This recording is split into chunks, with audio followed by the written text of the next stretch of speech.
Guru Penggerak Angkatan 8. Terima kasih kepada rekan-rekan guru SDN Kembangan Utara 09 yang telah hadir dalam rangka mensosialisasikan tentang modul 1.4 yaitu budaya positif. Apa yang dimaksud dengan disiplin positif? Disiplin positif adalah belajar untuk mengikuti kebiasaan, baik berdasarkan kebijakan universal sehingga muncul motivasi intrinsik dan tercipta disiplin diri. Belajar kontrol diri untuk menjadi pribadi yang kita inginkan, yang sesuai dengan nilai-nilai yang kita hargai. Bisa kita lihat di sini yaitu disiplin positif.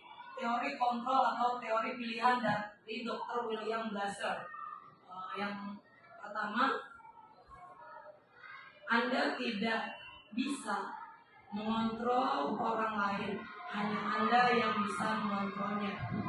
Ini makna disiplin, belajar kontrol diri dengan menggali potensi kita agar tercapai tujuan mula, yaitu sesuatu menjadi seseorang yang kita inginkan berdasarkan nilai-nilai yang kita hargai. Yang kedua, semua perilaku memiliki tujuan. Teori motivasi. Yang ketiga yaitu model berpikir menang-menang, kolaborasi dari konsensus menciptakan pilihan baru. Yaitu ada posisi 5 kontrol. Yang pertama yaitu menghukum, yang kedua membuat rasa bersalah, yang ketiga teman, yang keempat pemantau, yang kelima manajer. Nah, di sini ada segitiga restitusi. Yang pertama menstabilkan identitas, yang kedua validasi kebutuhan, yang ketiga menanyakan keyakinan. Realitas atau kebutuhan kita berbeda. Kita berusaha memahami pandangan orang lain tentang dunia. Setiap orang memiliki gambaran berbeda. 5 kebutuhan dasar manusia, yaitu kebutuhan bertahan hidup, kebutuhan penguasaan, yang ketiga kasih sayang dan rasa diterima, yang keempat kesenangan, dan yang kelima adalah kebebasan.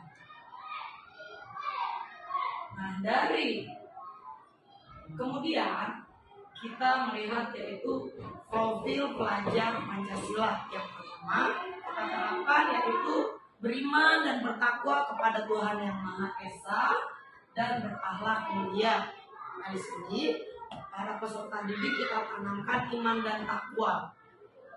Sebagaimana yang telah dilakukan di SDN Kembangan Utara 09 melalui pembiasaan sehari-hari, yaitu sholat berjamaah, sholat duha, pembacaan ayat-ayat suci Al-Quran di setiap hari Jumat. Nah, seperti itu. Yang kedua yaitu berkebinekaan global. Ketiga bergotong royong. Keempat mandiri. Kelima kreatif. Dan keenam bernalar kritis. Merdeka menurut Ki Hajar Dewantara, yaitu merdeka itu artinya tidak hanya terlepas dari perintah, akan tetapi juga cakap buat memerintah diri sendiri. Yaitu menurut Ki Hajar Dewantara, merdeka menurut Ki Hajar Dewantara, merdeka itu artinya tidak hanya terlepas dari perintah, akan tetapi juga cakap buat memerintah diri sendiri.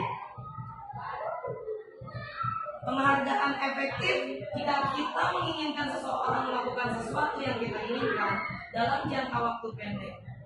Yang kedua, penghargaan tidak efektif. Jika kita memberikan seorang suatu penghargaan untuk melakukan sesuatu, maka kita harus terus memberikan penghargaan itu jika kita ingin orang tersebut meneruskan perilaku yang kita inginkan. Yang kedua, orang yang berusaha berhenti merokok atau orang yang berusaha diet menguruskan badan, bila diberikan penghargaan hampir pasti tidak berhasil. Penghargaan merusak hubungan. Ketika seorang diberi penghargaan atau dipuji di depan orang banyak, maka yang lain akan merasa iri dan sebagian dari mereka akan tidak menyukai orang yang diberikan penghargaan tersebut. Penghargaan menurunkan kualitas. Pengamatan dilakukan pada sekelompok mahasiswa atau mahasiswi yang sedang kerja praktek di sebuah surat kabar atau universitas. Saat itu mereka sedang belajar menuliskan sebuah artikel tentang sebuah judul berita utama. Seiring waktu, mahasiswa atau mahasiswi tersebut semakin mampu bekerja dengan cepat. Kemudian ada beberapa mahasiswa atau mahasiswi yang dibayar untuk setiap judul berita utama yang mereka mampu hasilkan. Dan setelah beberapa lama mahasiswa atau mahasiswi yang dibayar ini hasil kinerjanya berhenti berkembang, mereka yang tidak menerima bayaran terus berupaya mengasuh diri menjadi yang lebih baik.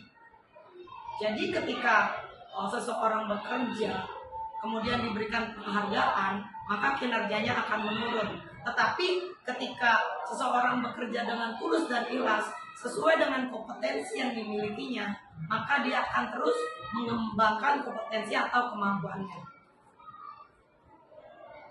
Penghargaan mematikan kreativitas. Nah, murid-murid diminta berpikir mengenai hadiah atau penghargaan yang bisa mereka dapatkan bila berhasil menulis sebuah puisi.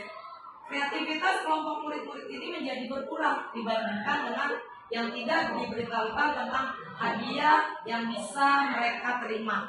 Nah, di sini ketika Bapak dan Ibu guru memberikan penghargaan atau hadiah kepada anak, maka akan menurunkan kreativitas siswa tersebut.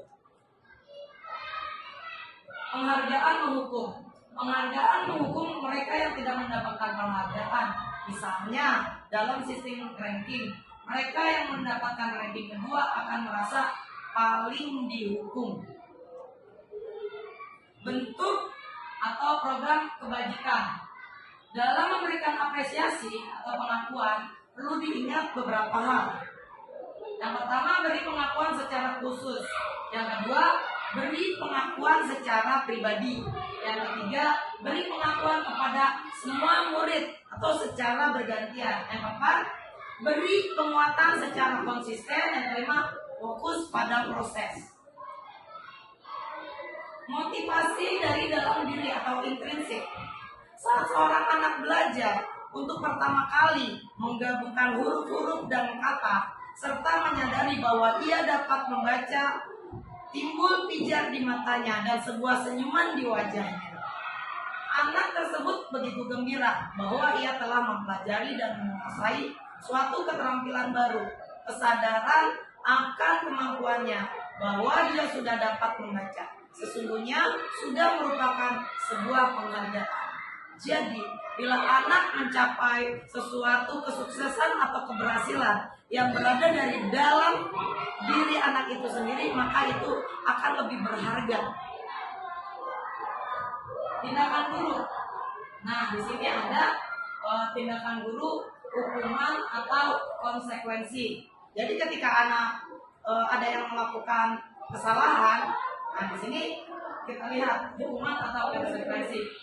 Mencatat 100 kali di dalam buku kalimat "saya tidak akan terlambat lagi karena terlambat ke sekolah". Nah, itu merupakan hukuman. Oke, yang kedua, lari mengelilingi lapangan basket 2 kali karena terlambat hadir di sekolah. Iya, bagus. Itu juga merupakan hukuman. Murid diminta untuk push up 15 kali karena tidak menggunakan masker ke sekolah. Itu konsekuensi atau hukuman? Iya, itu termasuk hukuman. Kemudian menggantikan kertas tugas teman yang telah dicoret-coret. Oke, iya, itu termasuk konsekuensi. Membersihkan tumpahan air di meja tulis karena tersenggol pada saat belajar. Konsekuensi atau hukuman? Iya, itu adalah konsekuensi. Murid disuruh untuk mengenakan sepatu seharian di sekolah karena tidak mengenakan sepatu hitam. Ya, itu adalah termasuk hukuman. Lari mengelilingi lapangan basket 2 kali karena terlambat 10 menit untuk pelajaran PJOK. Ya, itu termasuk konsekuensi.